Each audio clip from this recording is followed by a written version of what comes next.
Hello, everyone. Welcome to a new episode of Contours, the Cambridge Literary Studies Hour.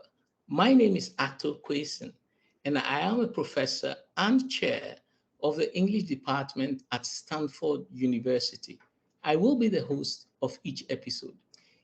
Each episode of Contours will address a pressing issue, theme, or concept in 21st century literary studies. In many of these episodes, I will be hosting a dialogue with an author or authors from the Cambridge University press list. Others will feature a panel of experts in the field, and I will introduce those episodes as well. We aim to provide an invigorating, accessible forum for critical debate and reflection to engage and help students, teachers, and general readers. Contours will range from medieval literature to the present day, from all areas of global literary studies in the northern and southern hemispheres.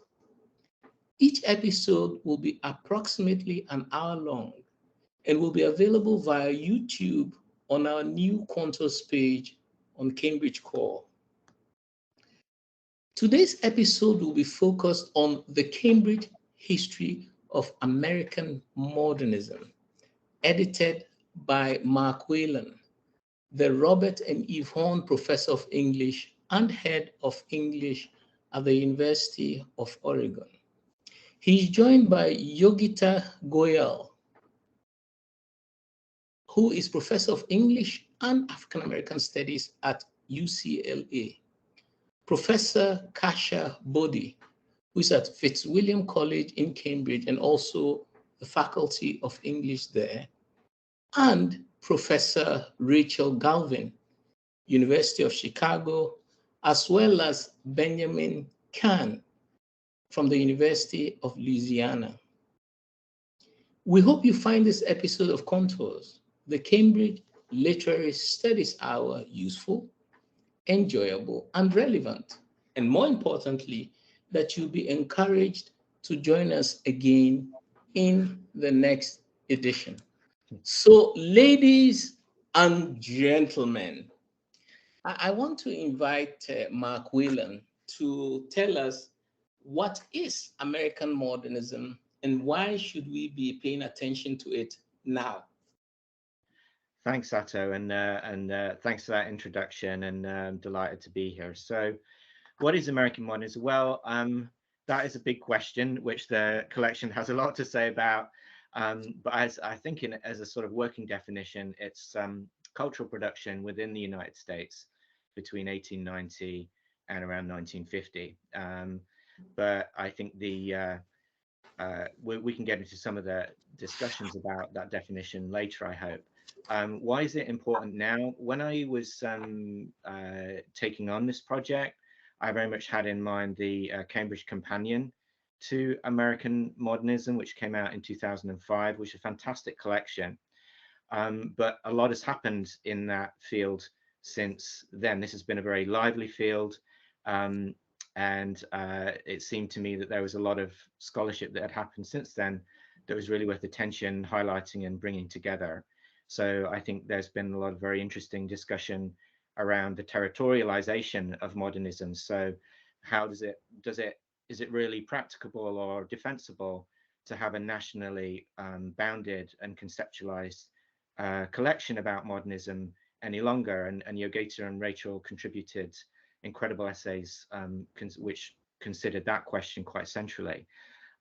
We had a lot of essays about periodical and material studies. There's been a lot of increased attention to magazines, to the middlebrow cultural sphere, to anthologies, to book series. And I wanted to draw on some of the most interesting scholarship in that dimension. There have been developments in areas like ecocriticism, which is becoming increasingly important in US literary studies.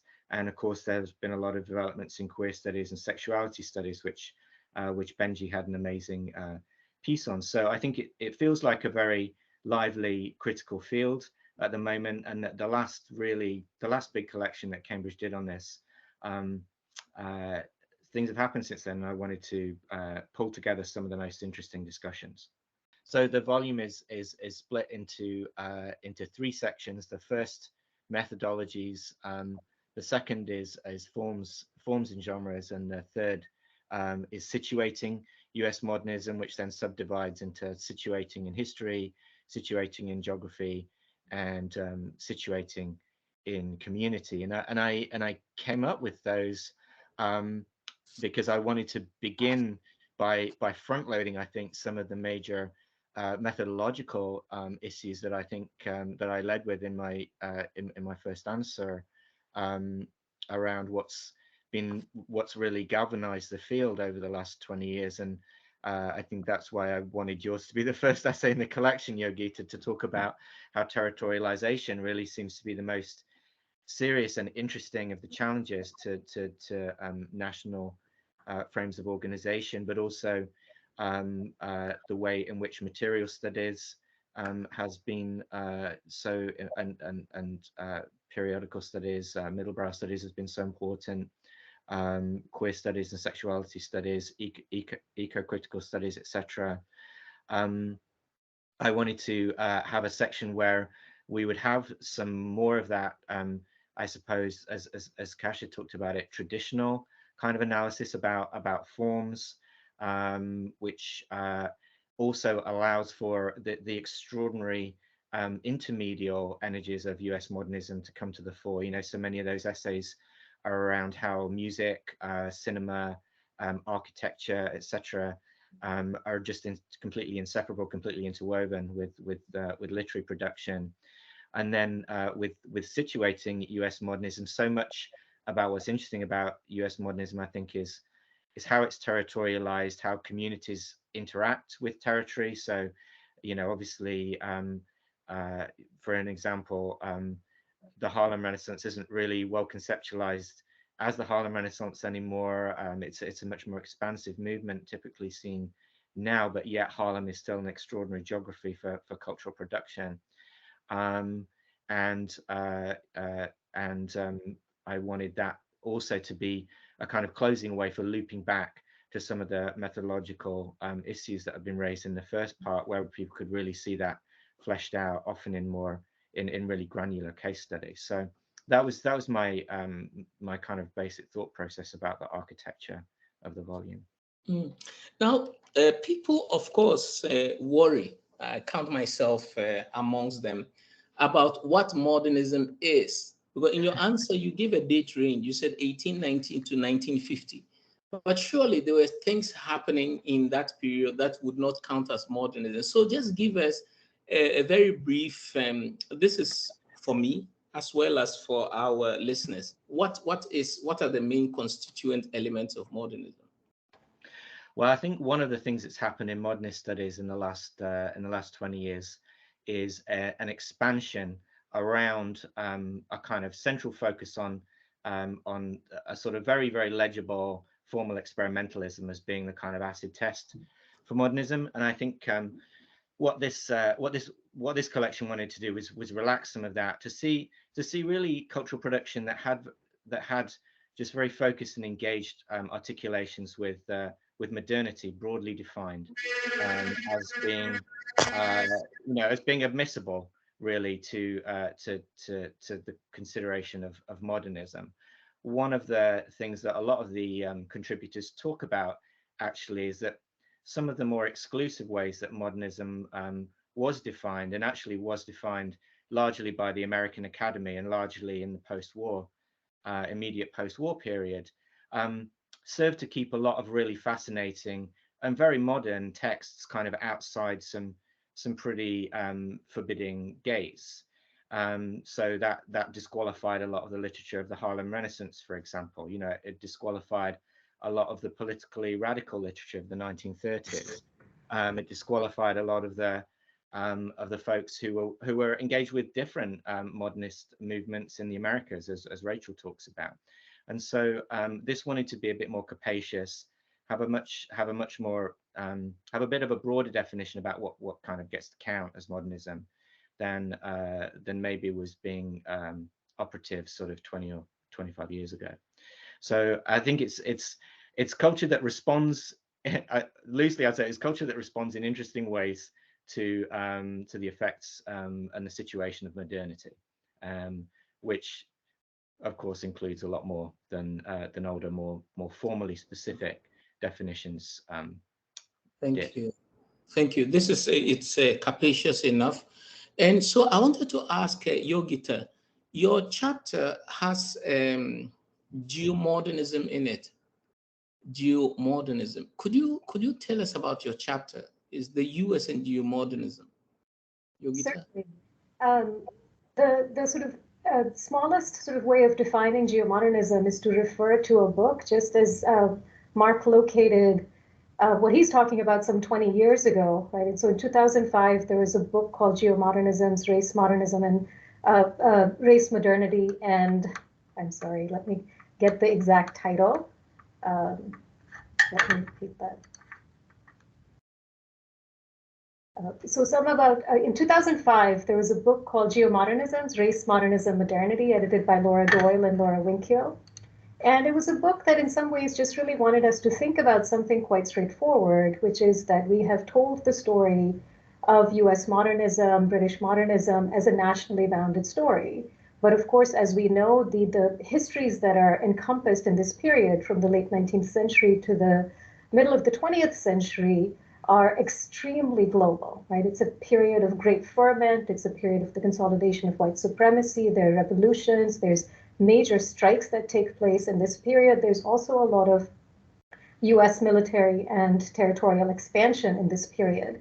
So geomodernism as a term basically wants to return attention to the question of place. It's always been a very important question for, I think, canonical accounts of modernism as well.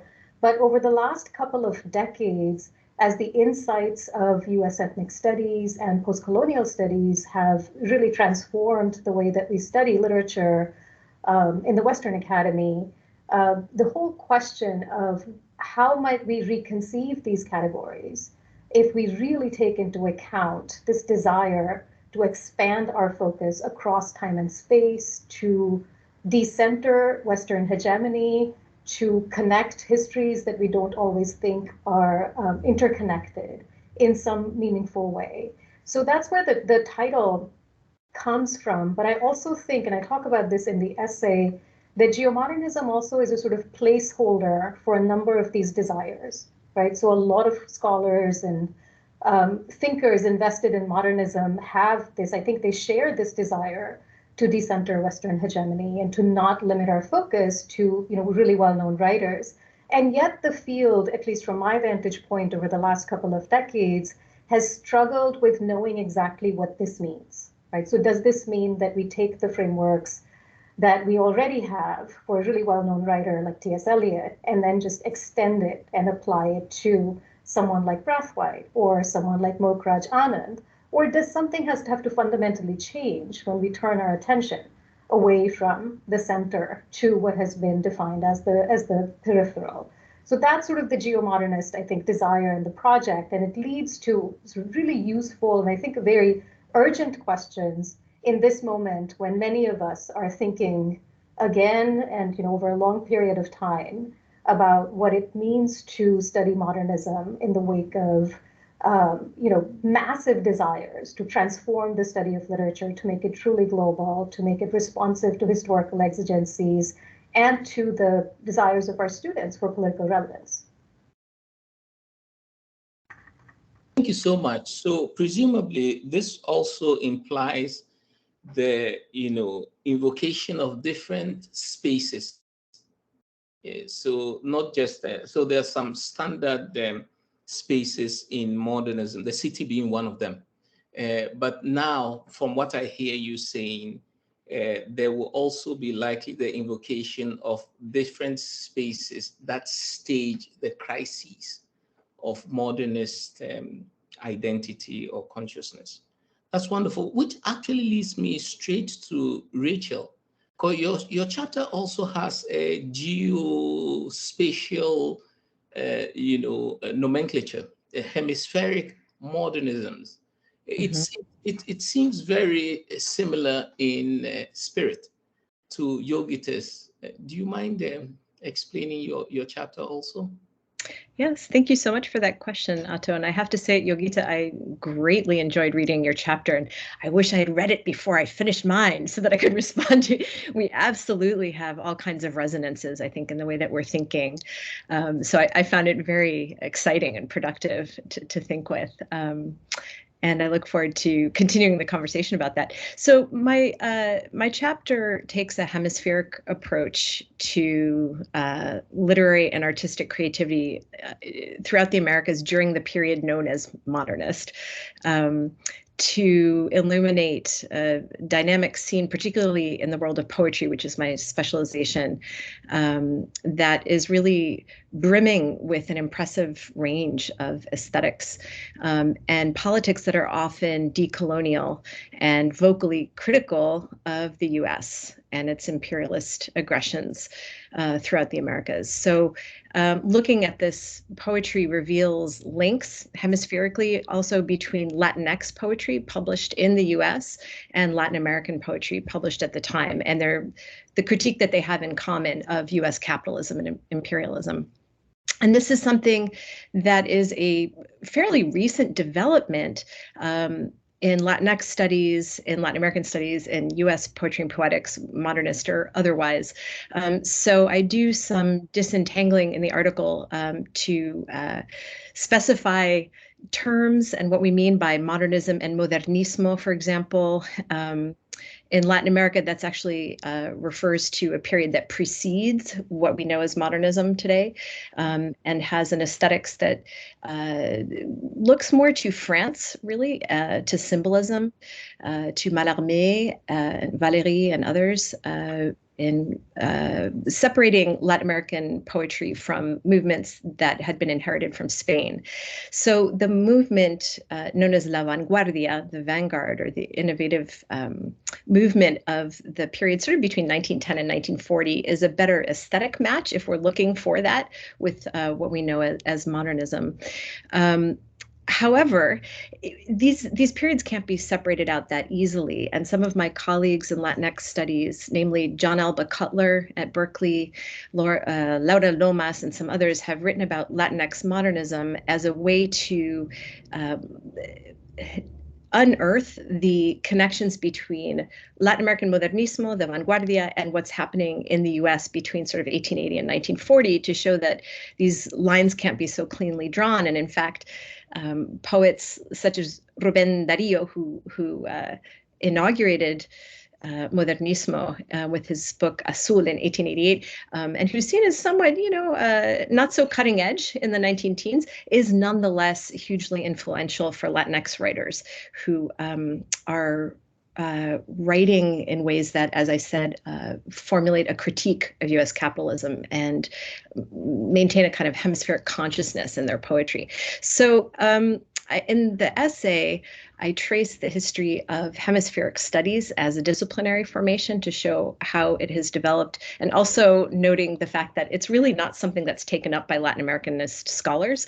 This is a North American intellectual formation. It's one that Latin Americanists are certainly aware of, but is not generally taken up because hemisphericism has long been seen as a veil for US colonialism and aggressive action and the violent imposition of neoliberalism throughout the Americas. So that even just the concept hemisphericism has that tinge to it. Now, there's also the growth of what's often called Pan-Americanism, which is indigenous to Latin America, which is really seeking out a kind of solidarity and shared sense of cultural and political project across the Americas, pushing back against the hegemony of the US. So that's something else that I trace briefly in the article. And then I take up three poets, which I won't get into too much here, just to simply name them and explain why I'm writing about them. But all three of them are arguably Latinx poets whose work and lives have been left out of the histories of this period, called modernism or otherwise. The first being Julia de Burgos, who was an Afro-Puerto Rican poet who published in Spanish and spent the second half of her life living in New York. The second poet is, and I should say, she's absolutely celebrated throughout the Americas and in Puerto Rico and forgotten in the US. She's just not part of the narrative, even though Puerto Rico is, of course, a commonwealth, a free associated state of the United States. The second poet is Salomón de la Selva, who is, he has the honor of being the first Latin American poet to write in English and publish in English in the US in 1918 with a book called Tropical Town. And the third is William Carlos Williams, perhaps more familiar to all of us here today, who wrote a code mixing poetry and who translated vast swaths of Latin American literature, really just dozens of writers from throughout the Americas. And his relationship to his Puerto Rican heritage, his mother is Puerto Rican and he grew up bilingual, is a story that was really occluded for decades and didn't emerge until the mid-90s. So in some senses, what I'm trying to do with this essay is to take a look at, or give at least a taste of, some of the authors whose work has been occluded by racial ideologies and the logic of coloniality, the co-naturalization of race and language, which has, led generations of critics who were really looking to create a sort of a white canon of modernist poetry to overlook them. So in some senses, the essay has a, what's the word I'm looking for? A restorative impulse to it, but I'm also interested, like Yogita, in questioning some of these key definitions that we're working with and that structure our field of study. All right, thank you very much. Your answer, I'm glad I asked you your question right after Yogita's answer, because it actually shows that even though you are both using geospatial terms, nomenclature, you are doing completely different things. Yogita, don't you think that what you're doing is completely different from what Rachel is doing? I would say yes and no. I think we're taking up different intellectual traditions. So the sort of the literary analysis I offer in my essay focuses on Tropic Death from 1926, which is sometimes called a lost classic of the Harlem Renaissance and really celebrated for its use of dialect, right? And more recently, we've been really thinking about it as an entry point into the history of the Panama Canal and those labor migrations and imperial histories that it really stages for us, right? So Walrond was, has this incredible history where his father was a Panama man. He was born in Guyana. He lived in Barbados. He lived in New York City. He was interested in Garveyism.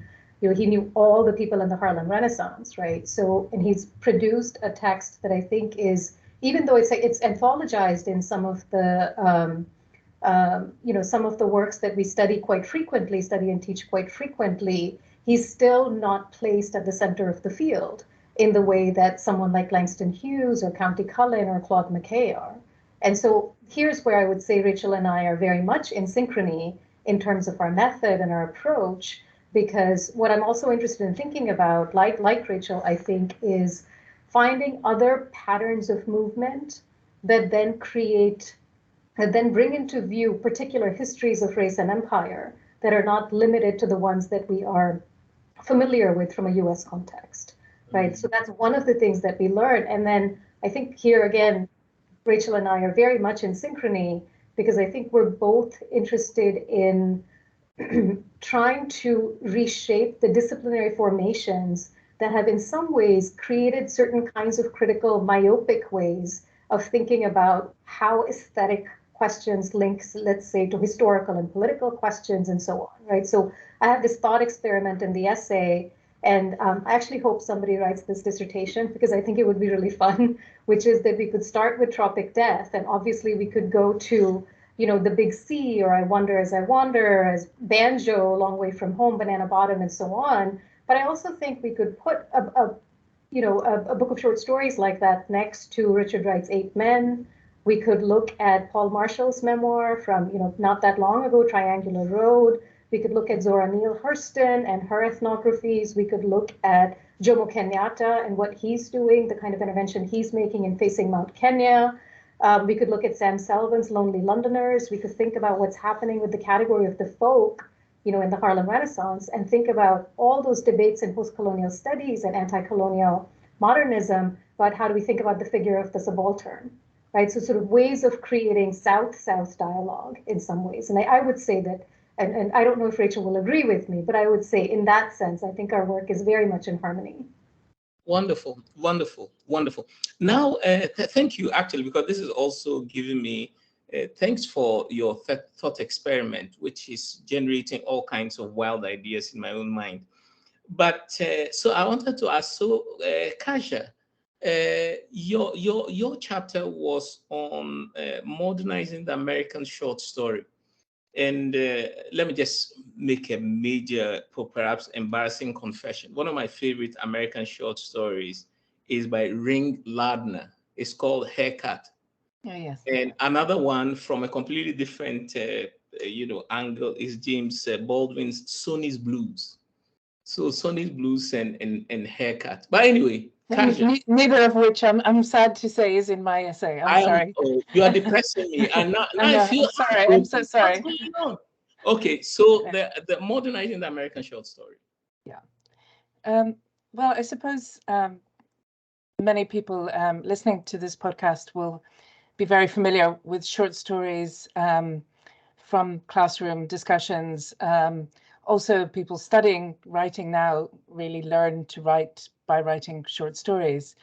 And Mark Whalan has sort of charted this in his book about post-war American literature, calling it the program era.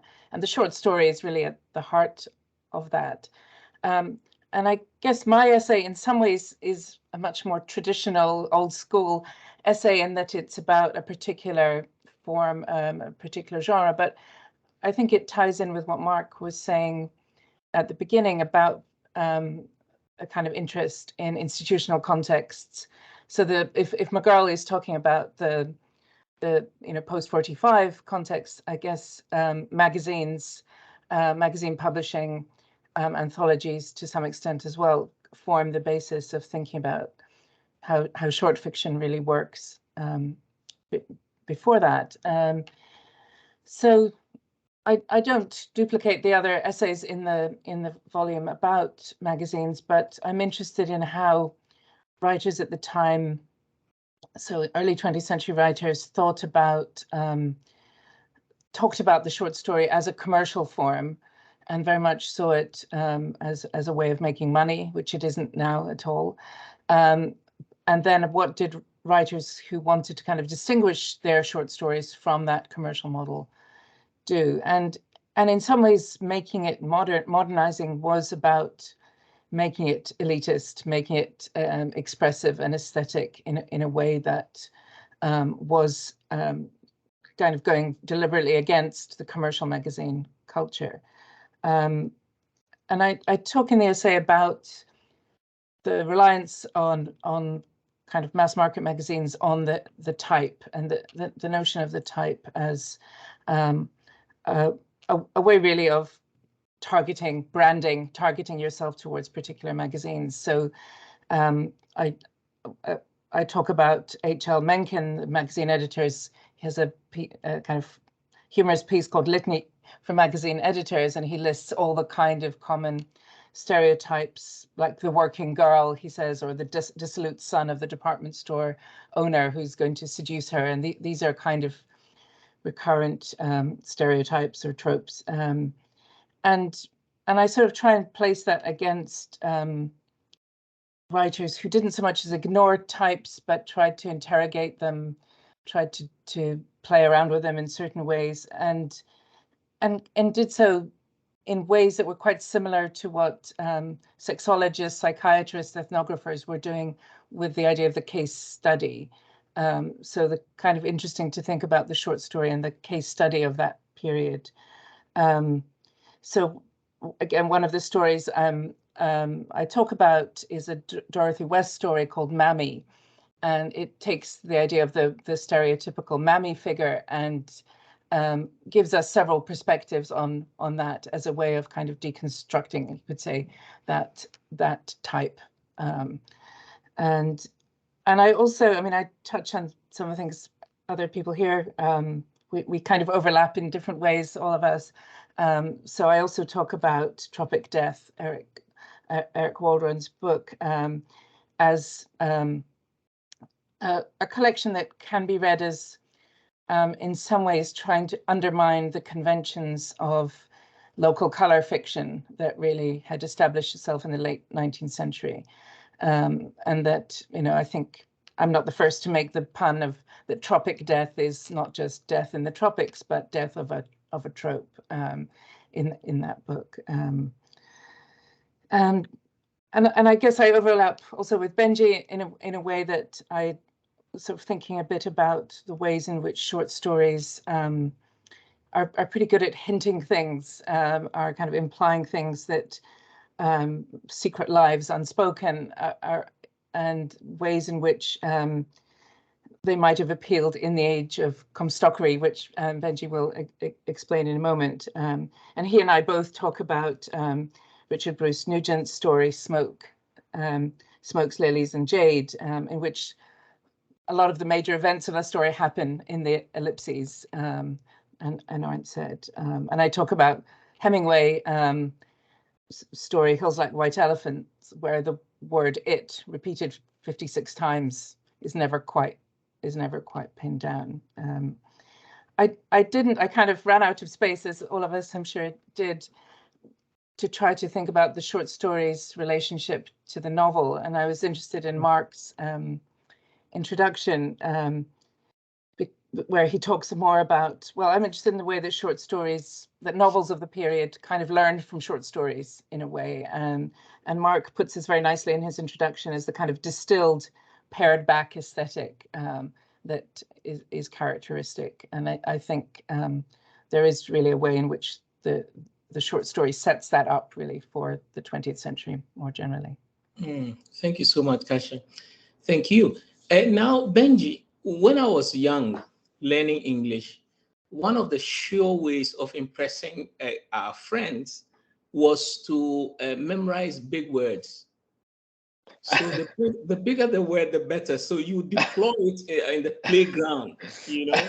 So when I saw evading comstockery, I was thinking, I wish I had known this word when I was 12, man. So please tell us about your chapter, Evading Comstockery, the Provincetown Theatre, the Harlem Renaissance, and US queer modernism. Please tell us about your chapter. Thank you so much, Otto, for that fun anecdote, and thank you, Mark, for having me. I'm really honored to be part of this conversation and in such a wonderful, really field-pushing volume.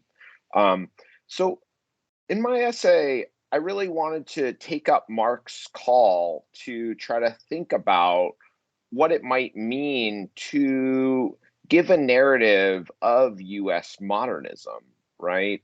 What might it mean at this kind of point, long after the kind of new modernist studies, to try to think seriously about a kind of the national bounding, right? And so in this way, my essay is, quite in dialogue with Yogita's questioning of it, and also Rachel's expansion of it. I think in really productive ways. But to get to Otto's question, Anthony Comstock in 1873 passed a law which basically prohibited in through the mails, quote, every obscene, lewd, or lascivious, and every filthy book. This regime really has a very, very long tail that goes well into the 20th century. It starts to weaken around the 30s, and even a little bit in the 20s. And so my I guess my conjecture, right, my kind of working hypothesis in the essay was that one of the things that's distinct about U.S. queer literary production that might differentiate it from, say, England or France is that is laws, right? And the U.S. regime of censorship, say compared to England or France, is far, far more robust. France has a very permissive kind of relation to erotic texts, which is precisely why kind of, you know, half of modernism is published in France. And then, and England has a much more selective enforcement. So they go with like a kind of chilling effect. Whereas Comstock tried to get everything. He tried to burn, capture, arrest, and really shut down kind of production wholesale, rather than a kind, which is obviously a much more expensive, expansive strategy than a kind of selective enforcement strategy. And so my project really kind of sort of reverses the polarity of censorship studies.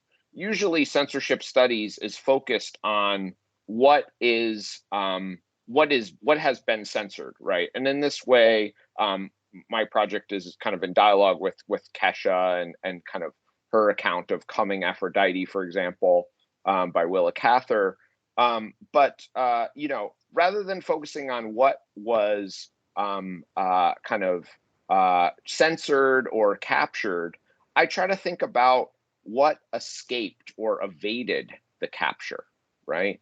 And so I really give an account of why Harlem Renaissance literature escaped Comstock's net and why the theater did. And the very, very short answer on that was that the Harlem Renaissance evaded Comstock's capture precisely because he thought lascivious representations of Black people were excellent for white supremacy. And so he didn't bother enforcing lascivious representations of Black people. He didn't try to arrest Black producers, etc. And you know, this is why, right? You know, Fire, the magazine, little magazine, famously wasn't banned in Boston, right? And in terms of the plays, which I focus on the Provincetown Theater, the theater didn't move through the mail. And so it wasn't in Comstock's jurisdiction. And so you get a lot of queer production around plays. And this starts to shift in the 20s when Comstock's successor, Sumner, gets wise to this and starts to enforce. And so I tell that story in my essay too. But to give a quick sum up, basically, I'm interested in how Comstockery shapes U.S. modernism as different from English and French modernism, and how it shapes all of modernist literary production in general. So, thank you, Benji. So it's in a way there's a kind of a subterranean comparison. It's a comparative framework in there, because reading your piece will get a sense of how censorship operated in France and in England, but also how they were evaded. But from what you described, the evasions were not like active, like the way people wrote their texts. It was the gaps and blindnesses of the framework of suppression, as it were. So Comstockery doesn't mind lascivious representation of Black people. Well, is that it? Or somehow that framework of banning things, my question is, did it inflect the writing itself to try and evade? That's the question I'm asking. Yeah. So I think in those two areas, one of which is a genre and one of which is you know, obviously not a genre, Harlem Renaissance literary production is kind of very, very broad. I think you're right to think of it in terms of, you know, something passive rather than actively invaded. However, my essay also tells the story of writers who describe the chilling effect that it did have on their writing, right? And I think, and they talk about the psychic slime that came over their desk when they were writing at home, right? The way that it corrupts souls, right, is the quotation, and that it really is something that is haunting writers as they're writing, that's sitting on their shoulder, making them wonder, you know, will this get me, you know, sent to prison the way it did Mae West, say. You know, and I think that, you know, say, just to go back to Kesha's essay for a second, in her lovely, really excellent account of Coming Aphrodite, there is the way in which I think the edits that come down from SmartSet of that essay are kind of in advance of Comstockery, right? So that the editors are themselves taking preemptive action, right? And so I hope that my essay also casts light on a number of other essays in the collection that kind of rhymes with them in that way. The beauty of what you've all described is how you know, concealed patterns become evident when we read them all together. So we get a fuller grasp of you know, American modernism and many other things, you know, cultural practices, you know, censorship, you know, small magazine editorship, and so on and so forth. You know, Latinx internal inflections of what should be peripheral.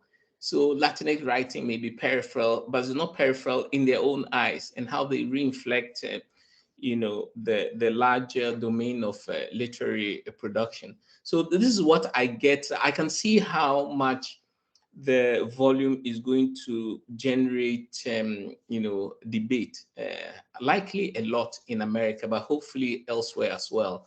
Now, Mark,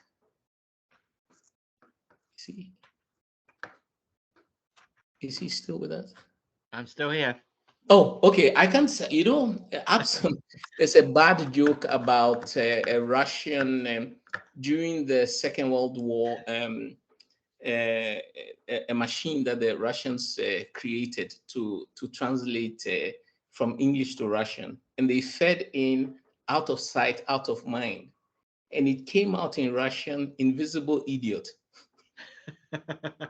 Yeah, so you are also out of sight, but you are not an invisible idiot. Basically, I couldn't see you on the screen. What has happened to him? So, any you know, final comments on what I think is a magnificent volume?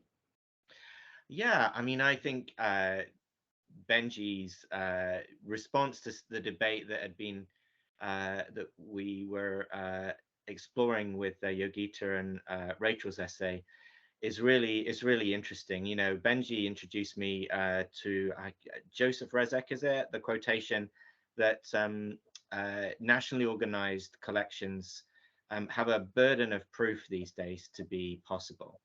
And so I think I really liked how Benji was turning to American legal frameworks, which of course are bounded nationally, or have a territory of jurisdiction which coincides with the nation state. Using that as a framework for exploring that. And many Lisa Siriganian has recently done that with her work on corporate personality as being a really determinative legal framework for shaping cultural production in the early 20th century. We haven't talked much about Jim Crow, which was, of course, overlaps almost very precisely with the time frame for modernism that I just that I began with, and really it's impossible to talk about American modernism without thinking about the social and legal implications of Jim Crow, which again also have a very nationalistic frame. I talk in my introduction about Langston Hughes traveling from Mexico to the US and getting off the train station in a train station in the US and being Jim Crowed, and then that's a very forceful reminder that he's back in the United States, and that echoes throughout all of US modernism.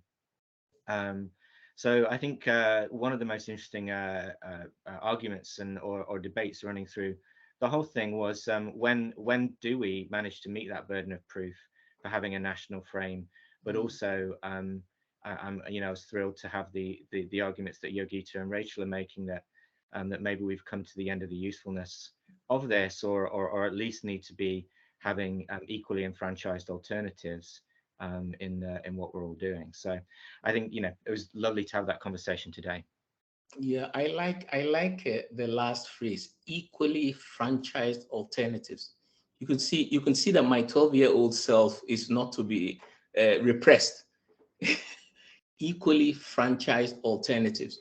Ladies and gentlemen, thank you so much for this wonderful discussion, and I'm sure that it's going to generate a lot of buzz.